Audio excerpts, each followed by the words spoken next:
Hello. Hello, আসসালামু আলাইকুম। ওয়ালাইকুম আসসালাম। সাংবাদিক রবিউল ইসলাম বলছেন? হ্যাঁ ভাই, জি জি জি ভাই। কোন পত্রিকায় কাজ করেন ভাই? ভাই আপনার পরিচয়? আমি মেজর ইশতিয়াক বলছি। ও আচ্ছা, কোথা থেকে? আমি রংপুর সেক্টর থেকে। রংপুর সেক্টর। ও আচ্ছা ভাই, বলেন কি জানতে চাচ্ছিলেন? আপনি কোন পত্রিকায় সাংবাদিকতা দৈনিক করেন? দিনকাল। দৈনিক দিনকাল, রেজিস্ট্রেশন প্রাপ্ত। অবশ্যই।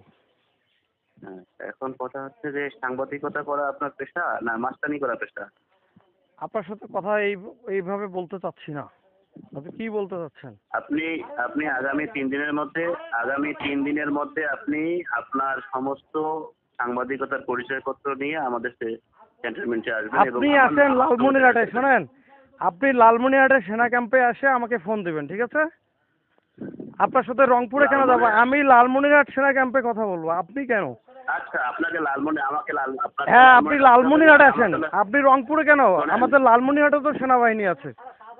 আপনি এখানে আসেন। আপনার কথা কিন্তু অল দ্য রেকর্ড। আমি বলি আপনি শুনেন। আপনার সাথে কোনো কথা নাই। আপনি লালমনিরহাট সেনা ক্যাম্পে এসে আমাকে ফোন দিবেন, আমি যাব, ঠিক আছে? আমি সেনা ক্যাম্পে আসি যাবো। আমার বাড়ি কেন আপনি আসবেন?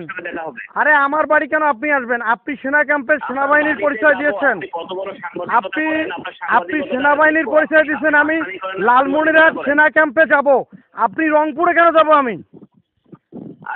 হ্যাঁ, আপনি সেনাবাহিনীর মেজর পরিচয় দিচ্ছেন, আর আপনার ইন্সপেক্টর কোন থানায় আছেন আপনি? আপনি হাতিবন্ধায় থাকেন, আসেন এসপি অফিসে আসেন।